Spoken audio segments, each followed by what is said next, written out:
Good morning, everybody. Good morning, colleagues, and good morning, friends. And I assure you that I can say friends because we have a very good collaboration with our Indian colleagues. And even in our working group of International Sociological Association, we have a lot of members from Indian University. And then I hope that this university, which organized so interesting conference, also will become our colleague and our collaborator in research fields we are so interested in. And first of all, I would like to thank all of organizers and especially the speakers of this session, the Dean of the School of Social Science and Humanities, Professor Teludkar, Professor Hogg, Professor Sharma, Professor Abdul Martin, Professor Shalendra Sharma, and Dr. Purkayashta. And also I would like to thanks to the main organizer of the conference who was in so close connections with us, Dr. Mahmoud Laskar. Thank you, everybody. Thank you very much. Yes, this topic we are going to discuss today is very actual, and during last decades it has becoming more and more popular among sociologists, among political scientists, among linguists, and even among politicians. And it's very understandable considering the fact that social media nowadays is not only the space of consumption, is not only the space of different kind of information, but also it's the space of education, the space for publicity, and also the space for propaganda and agitation, and also it's the space for manipulating of public opinion. And I think for sociologists, it's most important to study these negative consequences of widespreading the social media all around the world. And that's why quite all the states try to control social media in different way. And if some ways to control informational space and to control social media seems very rational and understandable, you know that sometimes this kind of controlling looks as restrictions of civil rights. And it's also very poor case. And but it's also very important to understand and to see and to analyze how big tech, so the group of companies that not only dealing with information, but also create kind of information. And they, I mean, these companies of big tech, my previous speakers have told about already. So this kind of big tech company, they form kind of monopoly, kind of even oligopoly, which, and they also try to interfere the social life, the political life, and they try to control societies. And we faced last time, faced during even last years with these very sad cases. I mean, for example, the case of Trump election, when some companies of big tech blocked his account. It had happened with Twitter, with Facebook, with Instagram, with YouTube, and so on. Just recently, in February of 2021, Twitter also deleted more than 100 of Russian accounts in this social network, explaining that these accounts tried to weaken stability of NATO. And you know that it's not only the single cases. we face with it very often. And political intervention of big tech, of this company, happens very often outside of legal field. And that's why the state realize this kind of threats from IT corporation. And they try to transform their legislation to restrict intervention of high-tech companies to the political life especially. And during last 10 years and 5 years, legislation in the majority of countries has been changed. In USA, in countries of Euro Union, and in Russia as well.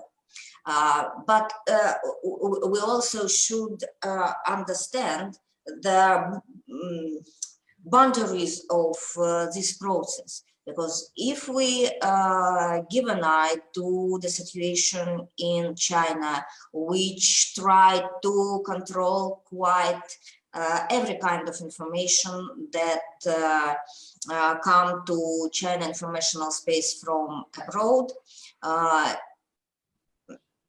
so it depends of the goals, and it depends of the consequences.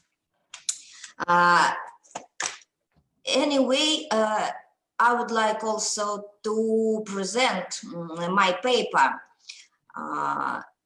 to show you how Russia faces with this kind of widespreading social networks, and to show you how are the problems there, because I think it can be also interesting for my Indian colleagues.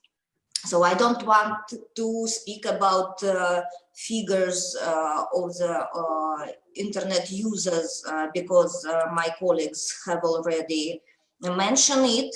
I just want to stress that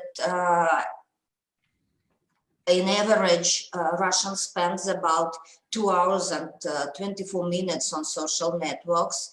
And besides this, average Russian has at least 7 accounts in social networks. It seems big figures, great figures, but Russians use some accounts for professional life, some accounts for private lives, and it explains these activities of Russian and social networks. That's why quite all political organization and also governmental organization interfere, and they enter the internet space to create the special group of supporters, you know.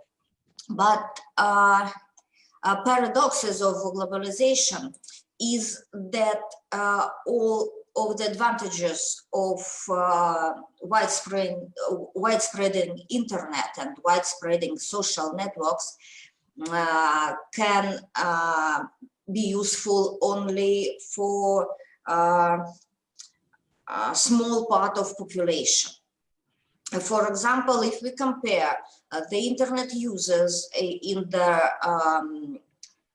metropolitan areas in big cities of Russia, we see the great difference of usage of these products. Anyway, in big cities, at least 88 or 84% of people every day use internet, and quite every day use different social networks.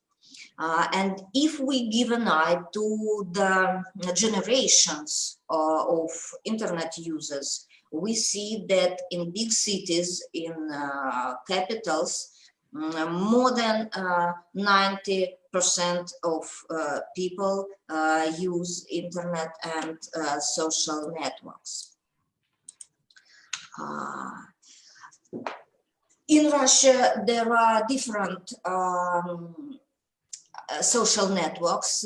We have very popular national networks as Odnoklassniki, or I can translate it as classmates, even Vkontakte in contacts. And also we use all of international social networks like YouTube, Facebook, Instagram, Twitter, Telegram, and TikTok.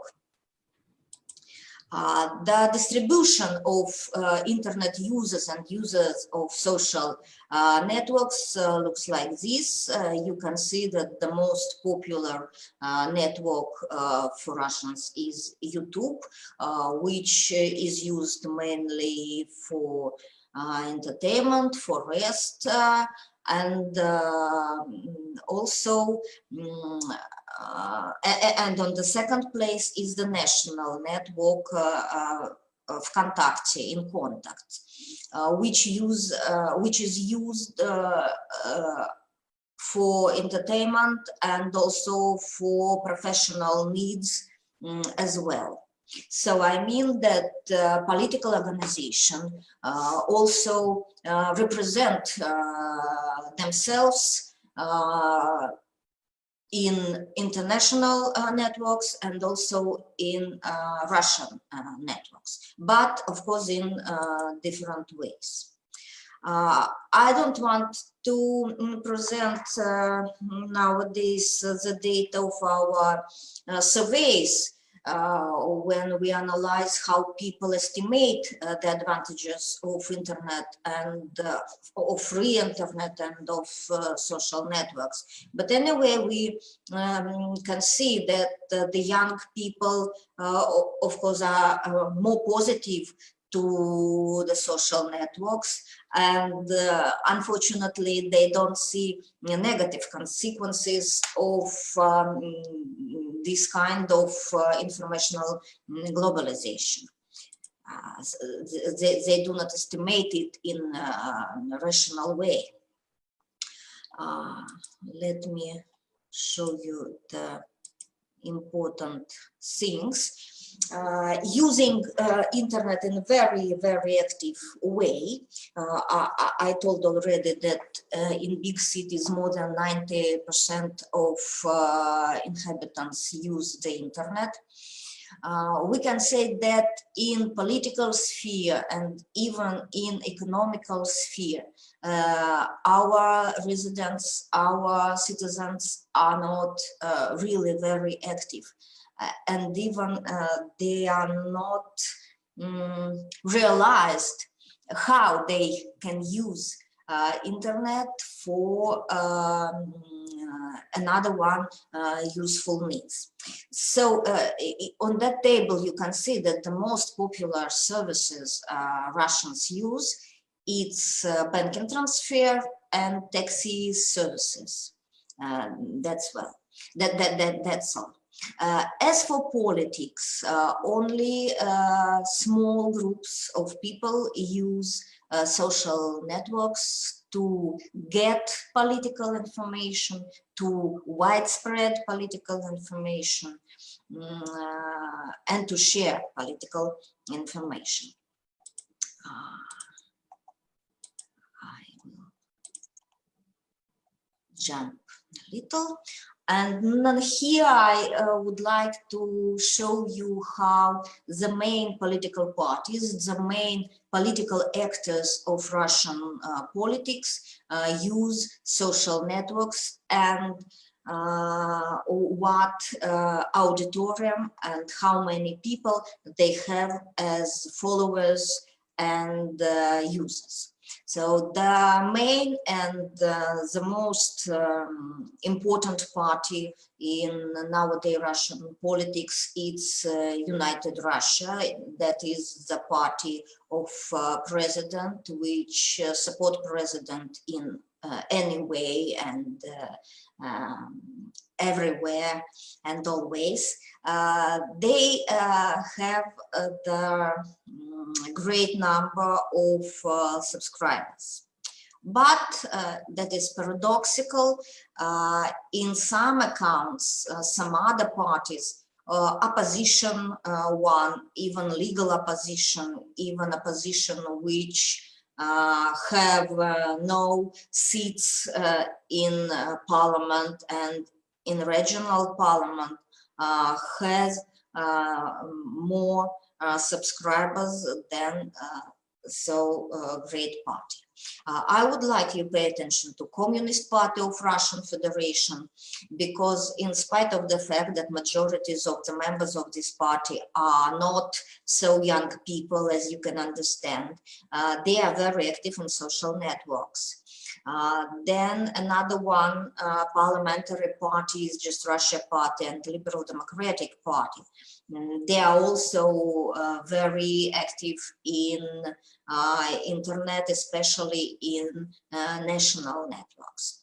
But comparing the quantity of people who follow political parties and who participate in open discussion, who leave comments in social networks, we can notice that their quantities is very, very low, very, very low.